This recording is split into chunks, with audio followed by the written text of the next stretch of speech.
तो प्यारे बच्चों, आगे हम देखेंगे क्वेश्चन नंबर 3। मुझे पता है आप में से बहुत से लोग क्वेश्चन लगा चुके होंगे, तो वो लोग प्लीज़ इग्नोर करेंगे। ये सब उनके लिए है जिनसे नहीं बना होगा।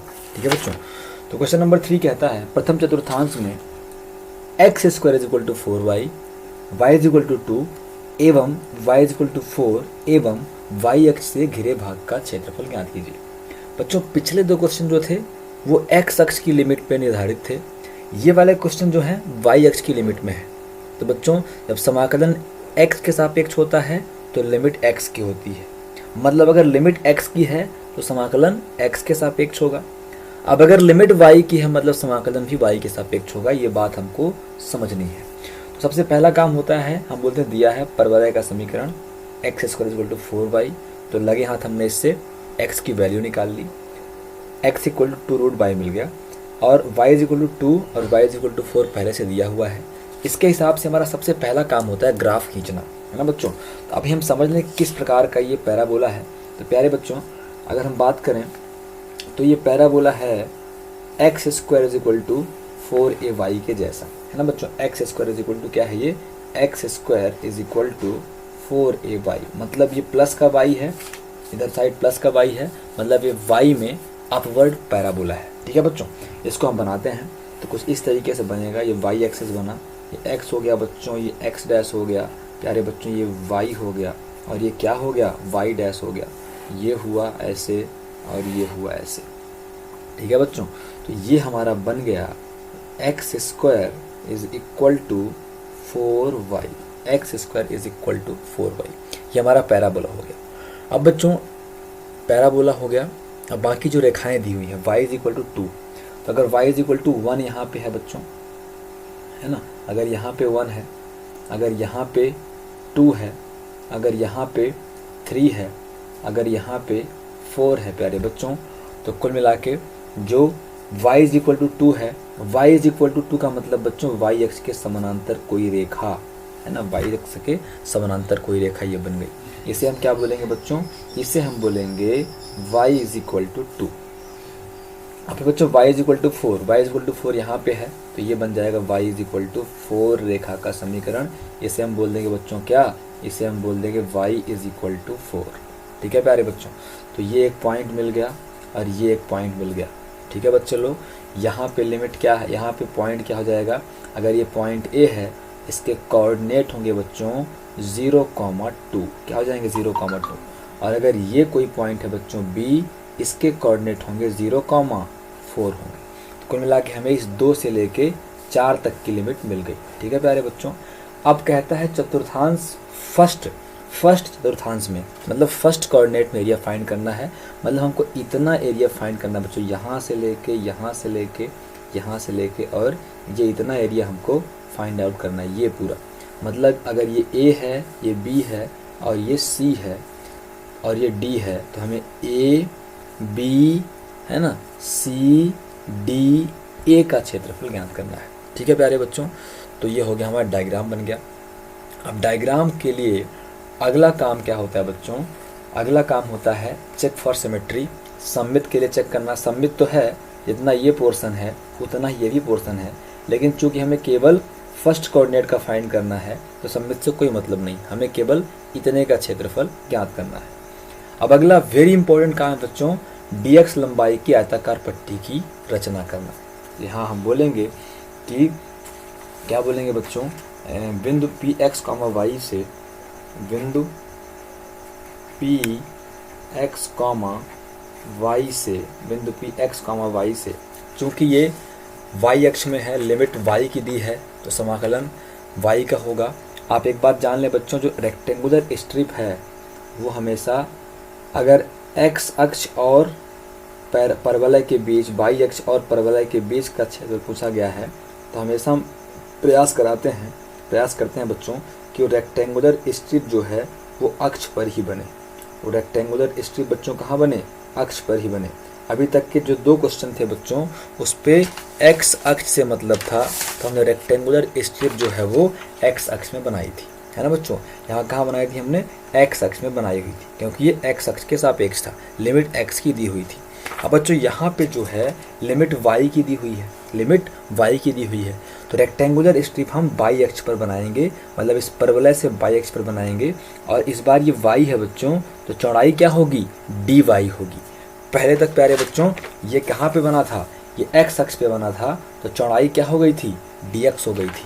तो क्या बोलेंगे हम, बिंदु p x, y से, बिंदु p x, y से dy चौड़ाई की आयताकार पट्टी की, आयताकार पट्टी की रचना की, आयताकार पट्टी की रचना की, है ना बच्चों। हम बोलेंगे अतः आयताकार पट्टी का क्षेत्रफल, अतः आयताकार पट्टी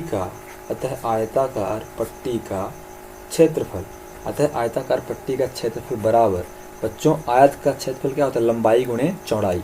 तो इस बार बच्चों क्या होगी, लंबाई, इसकी लंबाई क्या है बच्चों, लंबाई ऐसी पड़ी हुई है, मतलब x के सापेक्ष में है, तो लंबाई क्या हो गई, लंबाई इस बार x हो गई। और चौड़ाई क्या हो गई, वो चौड़ाई तो dy हमने माना हुआ है। तो आयत का क्षेत्रफल बराबर होता है लंबाई गुणे चौड़ाई। तो आयताकार पट्टी का क्षेत्रफल, लंबाई मतलब x हो गया बच्चों, चौड़ाई मतलब dy हो गया प्यारे प्यारे बच्चों। ये एक आयताकार पट्टी का क्षेत्रफल आ गया। अब आप सब जानते हो, आपको रट गया होगा, आयताकार पट्टी का क्षेत्रफल निकालने के बाद हम आयताकार पट्टी को दी गई लिमिट में मूव कराते हैं, दी गई लिमिट में उसका मूवमेंट कराते हैं, तो हमें लिमिट मिल जाती है, इंटीग्रेट कर देते हैं, तो चाहे गए भाग का मतलब रिक्वायर्ड रीजन का हमें एरिया मतलब क्षेत्रफल मिल जाता है। तो बोलेंगे बच्चों कि चूंकि आयताकार पट्टी है ना, चूंकि आयताकार पट्टी ना बच्चों y इज इक्वल टू 2 से, y इज इक्वल टू 4 के मध्य क्या कर सकती है प्यारे बच्चों, गति कर सकती है। Therefore rectangular strip can move between y is equal to 2 to y is equal to 4। हम बोलेंगे बच्चों अतः चाहे अभीष्ट भाग का क्षेत्रफल बोलें, चाहे बोल दें हम वक्र, अतः वक्र ABCDB का क्षेत्रफल, या तो हम बोलें अतः अभीष्ट भाग का क्षेत्रफल, जैसा पहले हमने 2 प्रश्नों में लिखा है, या फिर हम बोल दें वक्र क्या है बच्चों, ABCDA का क्षेत्रफल, ABCDA का क्षेत्रफल। इंग्लिश मीडियम वाले बच्चे बोलेंगे area of curve area under curve ABCD ए का क्षेत्रफल बराबर क्या होगा बच्चों, आयताकार पट्टी का क्षेत्रफल मतलब x और dy, और जहाँ तक आयताकार पट्टी गति कर सकती है मतलब y इज इक्वल टू 2 से y इज इक्वल टू 4 के मध्य गति कर सकती है। अब हमें यहाँ पे बहुत इजी काम है, 2 से 4 किया, x की वैल्यू पुट करी, x की वैल्यू समीकरण नंबर 1 में आप पहले ही बना चुके हो, 2 रूट y है बच्चों, 2 अंडर रूट y है। यहाँ लिख देंगे हम फ्रॉम इक्वेशन फर्स्ट, समीकरण 1 से। तो प्यारे बच्चों 2 बाहर जाएगा, इंटीग्रेशन हो जाएगा, रूट y को हम लिखेंगे y की पावर 1/2, और यहाँ पे क्या है बच्चों dy लगाना भूल गए थे, dy हमने लगा दिया। ठीक है प्यारे बच्चों, तो अब कुल मिला के, और यहाँ पे लिमिट लगाना भूले हैं हम, तो 2 से 4 कर देंगे। तो अब हम क्या बोलेंगे बच्चों, इज इक्वल टू, अब क्या हो जाएगा, इज इक्वल टू बच्चों क्या है, 2 बाहर है, इंटीग्रेशन 2 से 4। अब ये y की पावर क्या बन जाएगा, 1/2 + 1 और 1/2 + 1, ये लग गया बच्चों dy। यहाँ हम बोलेंगे since integration x power n dx बराबर x पावर n+1/n+1। ठीक है बच्चों, यही था ना, एक बार और चेक कर लें, है ना, पन्ना पलटने में कुछ गलती नहीं हो गई, बिल्कुल y पावर 1/2 था और 2 to 4 था और 2 बाहर था। ठीक है बच्चों, तो यहाँ से हमें मिल गया 2 बाहर है, ये हो गया 2 से 4 हो गया बच्चों, ऊपर हो गया y पावर 3/2, अपान में क्या हुआ बच्चों, अपान में हो गया 3/2। ठीक है बच्चे लोग, और ये हो गया dy। तो प्यारे बच्चों अब ये 2 बाहर है, 3/2, समाकलन होने के बाद एक मिस्टेक क्या हो गई बच्चों, समाकलन होने के बाद समाकलन का चिन्ह बदल जाता है, और क्या लगा देते हैं, ये वाला ब्रैकेट लगा देते हैं, ये वाला ब्रैकेट लगा देते हैं और ये dy हट जाता है और लिमिट यहाँ आ जाती है 2 से 4। सेम यहाँ भी होगा बच्चों, है ना, dy कोई मतलब नहीं है, लिमिट आ गई 2 से 4। ठीक है बच्चे लोग, अब 2 बाहर है, 3/2 बाहर जाएगा, ऊपर जाएगा तो पलटेगा, 2/3 बन जाएगा। अब करेंगे हम y पावर 3/2, 2 से कहाँ तक बच्चों, 4 तक, 2 से कहाँ तक, 4 तक। अब इसके बाद हम upper limit minus lower limit करेंगे तो बच्चों बन जाएगा 2 दूनी 4/3, अपर लिमिट मतलब y के स्थान पे 4 रखना, 4 की पावर हो गया 3/2। अब माइनस लोअर लिमिट मतलब y के स्थान पे 2 रखना, तो 2 की पावर हो गया बच्चों 3/2। अब यहाँ पे हो गया, बाहर है 4/3, अंदर सॉल्व करेंगे, 4 को लिखेंगे हम 2 का स्क्वायर, अब पूरी घात है बच्चों 3/2 माइनस 2 की पावर 3/2 है, तो हम इसे क्या कर सकते हैं, इसे हम कर सकते हैं 2 की पावर 1 इंटू 2 की पावर 1/2। आप सबको पता है बच्चों, आधार समान है तो घातें जुड़ती हैं। अगर सपोज करो अगर 2 की पावर 1 इंटू 2 की पावर 1/2 होता बच्चों, आधार समान हो गया तो घातें जुड़ जाती, तो 1 + 1/2 हो जाती। तो बच्चों इसको आप सॉल्व करोगे तो 2 की पावर 3/2 आ जाएगा। तो अगर हम 2 इंटू 2 पावर 1/2 को सॉल्व करें तो 2 की पावर 3/2 बन जाता है।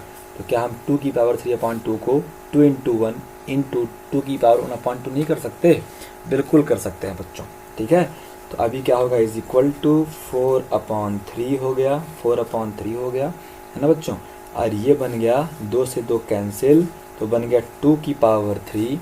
अब माइनस ये बन गया बच्चों, 2 को 2 लिखेंगे, 2 की पावर 1/2 को 2√2 लिख देंगे। अब बच्चों 4/3 का अंदर हम गुणा भी कर सकते हैं, तो बराबर क्या आ जाएगा, 4/3 बाहर है ना बच्चों, 2 दूनी 4 दूनी 8 हो गया, और माइनस 2√2 हो गया। ठीक है बच्चे लोग, चाहो तो आप इसी को आंसर कर दो, वर्ग इकाई इसको आप आंसर कर दो, या फिर देख लो अंदर 4 का गुणा किया होगा आंसर में जैसे किया हो। एक बार अपन मिलान कर लेते हैं आंसर की फिर से। 8.1 कहाँ है बच्चों, 8.1 है। आंसर मैच करना बहुत बहुत बहुत ज़रूरी है, खास करके डेफिनेट इंटीग्रल में। लेकिन जब आंसर मिल जाए तब ना, कहाँ पे है आंसर, है कहाँ पे, सबसे पीछे आंसर रहता है बच्चे लोग, है ना। अब ये कहाँ गया आंसर, ये है,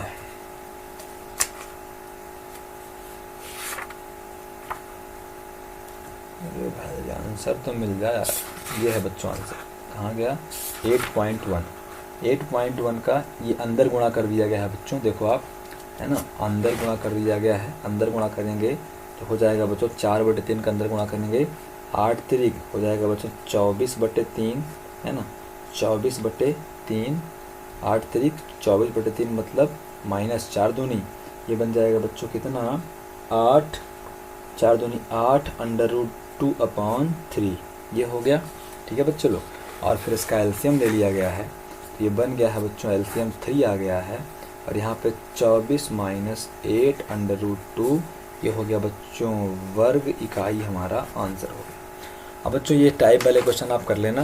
अब अपन चलते हैं अगले क्वेश्चन में, जो है दीर्घवृत्त का क्षेत्रफल, है ना, एरिया ऑफ इलिप्स।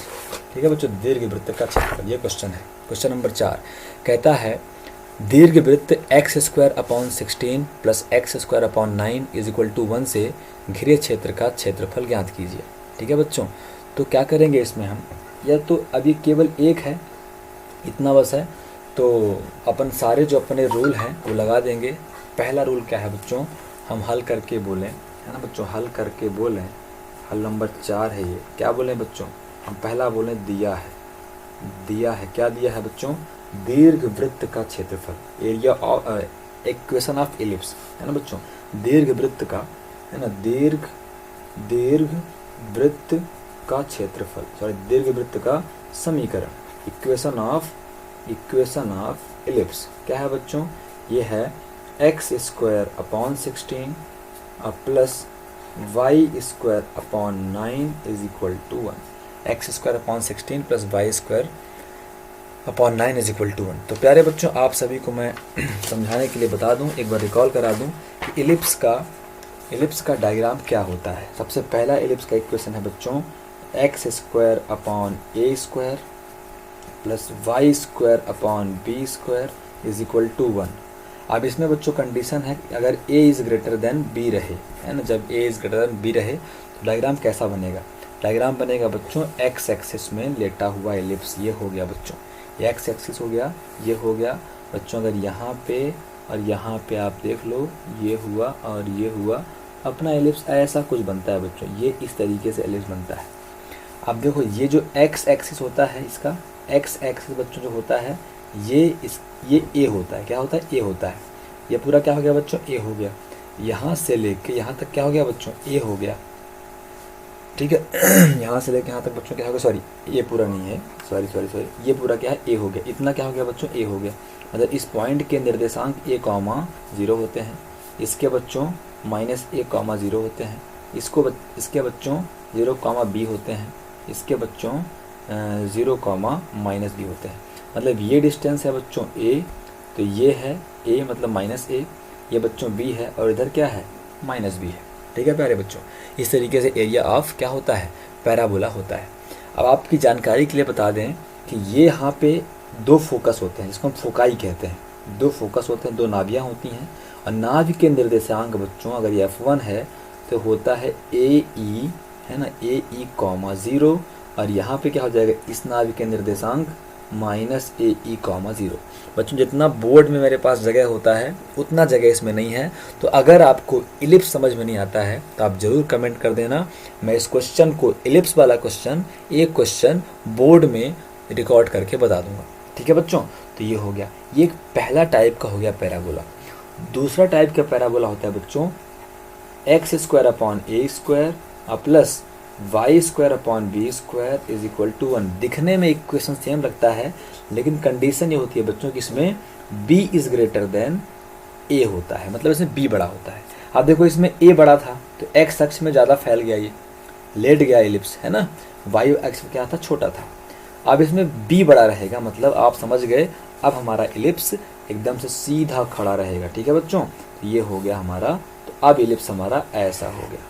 अब ये b है और ये a है, तो बच्चों b बड़ा है और a छोटा है, तो एलिप्स क्या होगा, y अक्ष के अलोंग फैलेगा, y अक्ष के सापेक्ष में फैलेगा। यहाँ पे हमारा x अक्ष के सापेक्ष में फैला हुआ था। ठीक है बच्चों, तो अब आप डायग्राम बनाना सीख गए हो। सबसे पहला काम जो होता है डायग्राम बनाना, तो डायग्राम बनाएंगे बच्चों, लेकिन उससे पहले इससे अपन फंक्शन तो निकाल लें।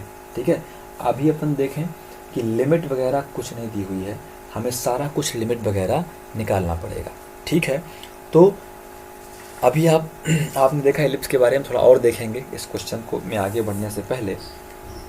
तो अगर हम इस पैराबोला की बात करें प्यारे बच्चों, तो ये एक्स स्क्वायर अपॉन ए स्क्वायर है, एक्स स्क्वायर अपॉन ए स्क्वायर है, तो मतलब इसको हम एक्स स्क्वायर अपॉन बच्चों एक्स स्क्वायर अपॉन 4 का स्क्वायर कर सकते हैं, 4 का स्क्वायर कर सकते हैं, और प्लस वाई स्क्वायर अपॉन 3 का स्क्वायर कर सकते हैं, इज इक्वल टू 1 कर सकते हैं। अब बोलेंगे ये समीकरण नंबर 1 है, तो बोल सकते हैं समीकरण 1 की तुलना, समीकरण 1 की तुलना एक्स स्क्वायर अपॉन ए स्क्वायर और plus y square upon B square is equal to 1 से करने पर। यह आपको नहीं लिखना है तुलना करने पर, ये पहला क्वेश्चन से मैं लिखवा रहा हूँ।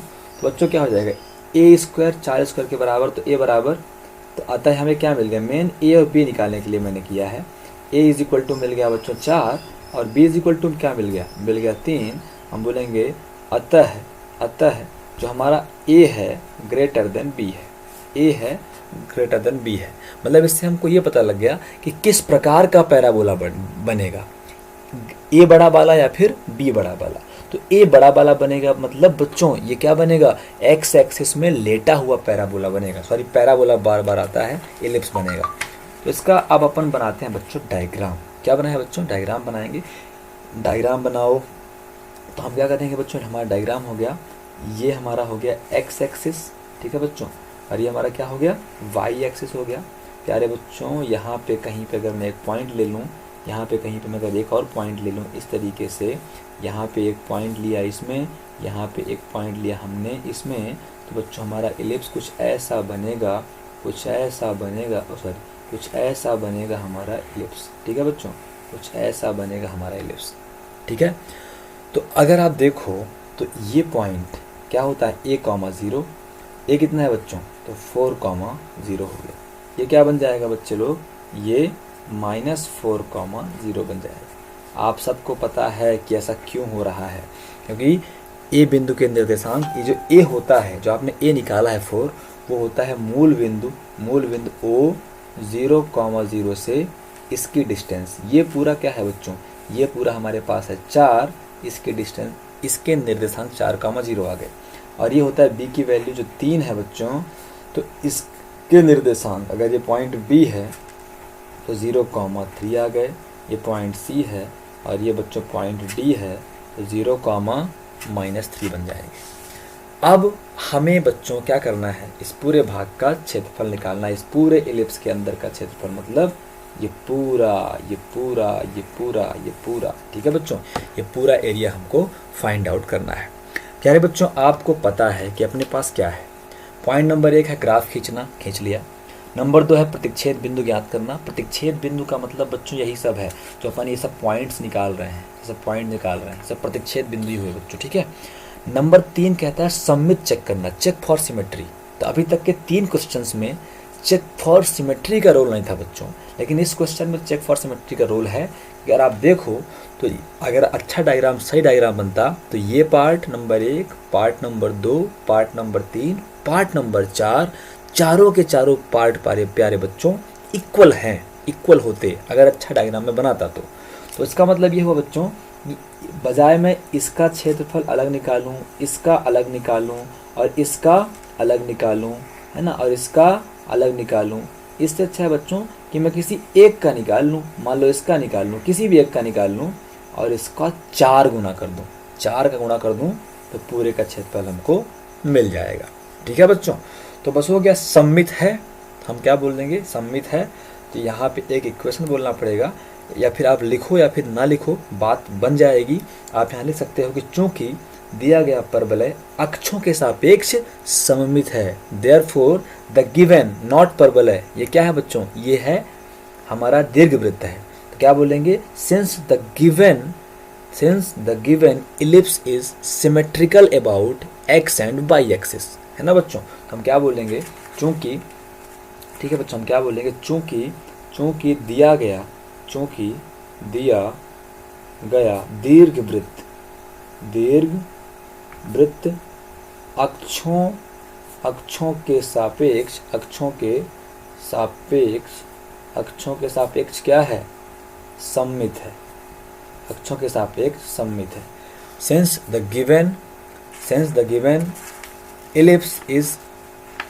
given ellipse is symmetrical about axis, है ना, एक्सिस, अतः अभीष्ट भाग का क्षेत्रफल, अतः दीर्घवृत्त ए बी सी डी ए का क्षेत्रफल बराबर 4 गुणे, है ना, 4 गुणे वक्र ए बी ओ ए का क्षेत्रफल। इंग्लिश मीडियम वाले बच्चे लिखेंगे therefore area of ellipse A B C D A is equal to 4 into area under curve A B O A. ठीक है बच्चे लोग, ये मिल गया 4 गुण। इसको अपन इक्वेशन नंबर क्या बोलते हैं बच्चों, इसको अपन इक्वेशन नंबर, अगर ऊपर 1 मान चुके हैं तो 2 बोल देते हैं, है ना। अपन इसका क्षेत्रफल निकाल लेंगे, फिर समीकरण नंबर 2 में वैल्यू पुट कर देंगे। ठीक है बच्चों, अब उसके बाद मैं इसी में आधे पार्ट में कर लेता हूँ, एक ही साइड में कर लेता हूँ आधे पार्ट में। अब बच्चों होता क्या है, सिमेट्रिकल चेक हो गया। सिमेट्रिकल चेक होने के बाद क्या करेंगे, dx लंबाई की आयताकार पट्टी खींचेंगे। तो मैं क्या कर रहा हूँ, मुझे इस क्षेत्र का क्षेत्रफल निकालना है, इस एक का निकाल लेता हूँ और फिर 4 गुणा कर दूंगा। तो इसी में एक आयताकार पट्टी क्या बना लेते हैं बच्चों, पी एक्स, वाई बना लेते हैं। तो अब इस पट्टी का क्षेत्रफल मुझे ज्ञात करना है। तो क्या बोलेंगे बच्चों, बिंदु पी एक्स कॉमा वाई पर, है ना, बिंदु पी एक्स कॉमा वाई से, बिंदु पी एक्स कॉमा वाई से आयताकार पट्टी, आयताकार पट्टी की रचना की आयताकार पट्टी की चौड़ाई लिखना भूल गया, तो यहाँ लिख देता हूँ जिसकी चौड़ाई है ना बच्चों, जिसकी जो चौड़ाई है, इसकी जो चौड़ाई है बच्चों वो कितनी है, इसकी चौड़ाई है बच्चों dx है। इसकी चौड़ाई क्या है, इसकी चौड़ाई dx है। ठीक है बच्चों लोग, इसकी चौड़ाई क्या है, dx है। तो अब अपन क्या करेंगे, हम बोलेंगे अतः आयताकार पट्टी का क्षेत्रफल, अतः आयताकार पट्टी का क्षेत्रफल बराबर लंबाई गुणे चौड़ाई। तो बच्चों देखो अगर आप, तो लंबाई इस बार कहाँ पे है, लंबाई y पे है, तो लंबाई y हो गई, चौड़ाई तो हमें dx मानी है, तो लंबाई गुणे चौड़ाई मतलब y dx हो गया। जैसे पट्टी का क्षेत्रफल निकाल देते हैं, पट्टी को हम मूव कराते हैं बच्चों, दिए गए लिमिट में हम क्या कराते हैं, मूव कराते हैं। तो बोलेंगे कि सिंस आयताकार पट्टी, चूँकि आयताकार पट्टी x इज इक्वल टू 0 से, x इज इक्वल टू 4 के मध्य गति कर सकती है, गति कर सकती है। Therefore rectangular strip can move between x equal to 0 to x equal to 4। अब बच्चे बोलेंगे कैसे मिला सर को x इक्वल टू 0, तो बच्चों ये x इक्वल टू 0 था, इस स्ट्रिप को आप यहाँ से लेके यहाँ तक घुमा दोगे तो ये पूरे क्षेत्र का हमको क्षेत्रफल मिल जाएगा। तो यहाँ पे x इक्वल टू 0 है, लास्ट में x इक्वल टू क्या है, 4 है। ये कहाँ से मिला था, ये हमको इलिप्स के इक्वेशन से मिला था, x square upon a square से, तो वहाँ से हमको लिमिट मिल गई थी। ठीक है बच्चों, तक मूव कर सकती है। अतः अब मैं अगले पन्ने में लिखता हूँ बच्चों, अतः जब स्ट्रिप को मूव कराएंगे बच्चों तो हमें क्या मिलेगा, उस फर्स्ट कोऑर्डिनेट वाले क्षेत्र का एरिया मिल जाएगा। तो अतः बोलेंगे हम वक्र ए बी, है ना, किसका क्षेत्र बच्चों, जो फर्स्ट कोऑर्डिनेट वाला वक्र है, क्या है वो है अतः ओ ए बी ओ ए का क्षेत्रफल। अतः वक्र ओ ए बी कहाँ गया, ओ ए बी ओ का क्षेत्रफल, ओ ए बी ओ का क्षेत्रफल बराबर, जो स्ट्रिप का क्षेत्रफल क्या था, स्ट्रिप का क्षेत्रफल था y और dx, स्ट्रिप का क्षेत्रफल क्या था, y और dx है था। तो अब इंटीग्रेट करेंगे, लिमिट क्या है 0 टू 4 लगा देंगे तो पूरा क्षेत्रफल आ जाएगा। तो इज इक्वल टू, प्यारे बच्चों 0 टू 4। अब एक गलती हमने पहले ही कर दी थी, हमने गलती ये की थी कि हमने y नहीं निकाला था। बच्चों आप क्या करना, आप जहाँ पे इसको मानते हो यहीं पे y निकाल लेना। ठीक है बच्चों, क्या करना, यहीं पे पहले आप y निकाल लेना, उसके बाद बाकी काम करना। ठीक है बच्चों लोग, तो मैं यहाँ y निकाल लेता हूँ। तो क्या बोलूँगा कि सिंस क्या दिया है, x square upon a square और plus y square upon B square is equal to 1 है बच्चों। तो y निकालना है, y को रोकना पड़ेगा। y square upon B square is equal to 1 minus x square upon A square हो गया। तो बच्चे लोग क्या मिल जाएगा हमें मिल जाएगा A square minus x square upon A square, LCM लेने पर ऐसा हुआ। तो प्यारे बच्चों, तो Y square is equal to हमको मिल जाएगा, बी अपॉन में है तो ऊपर जाएगा, तो इसको मैं बोल सकता हूँ बी स्क्वायर, इसके साथ में लिख सकता हूँ ए स्क्वायर और अंदर कर सकता हूँ ए स्क्वायर माइनस एक्स स्क्वायर, ए स्क्वायर माइनस एक्स स्क्वायर।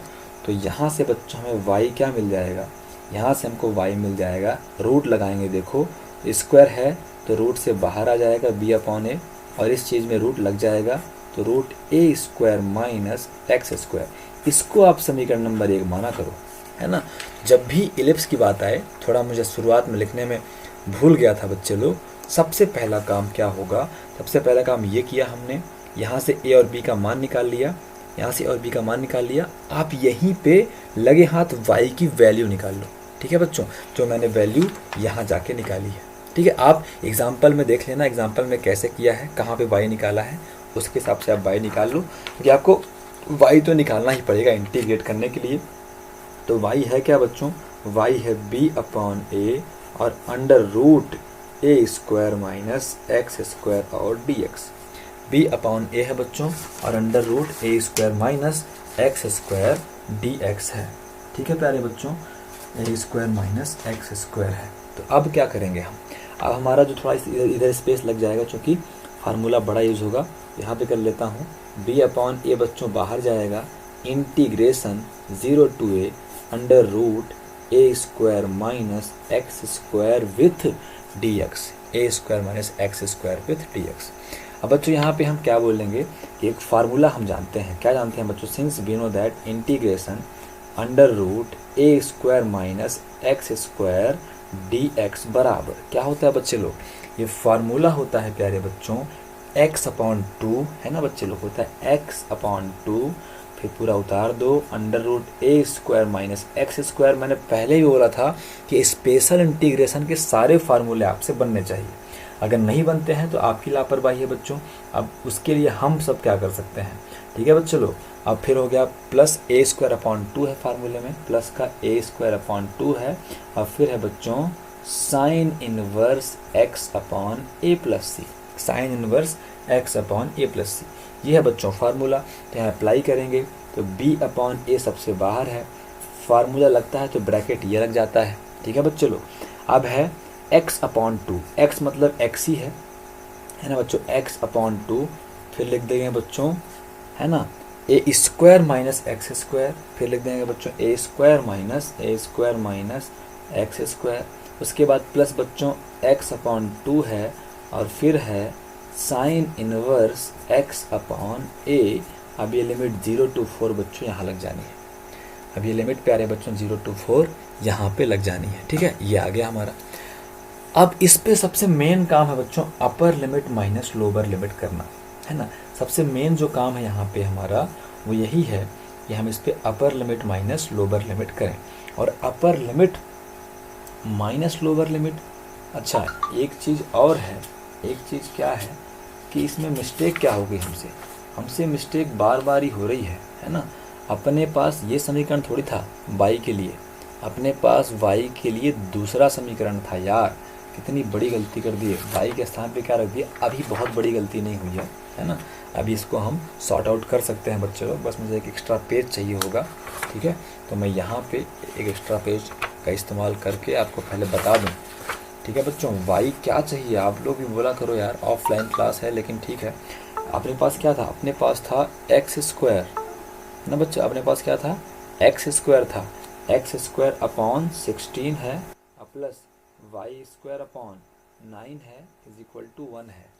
इससे हमको क्या निकालना है बच्चों, इससे हमको निकालना है, क्या निकालना है प्यारे बच्चों, इससे हमको निकालना है, देखो एक्स वाई स्क्वायर निकालना है, तो Y square upon 9 is equal to 1 minus, is equal to 1 minus, पता नहीं क्या हो रहा है बच्चों, कैमरा मेरा, ओह कैमरा रुक गया, सॉरी, ये क्या हो गया, आवाज़ बच जा रही है, कैमरा डिस्कनेक्ट हो गया यार, सॉरी।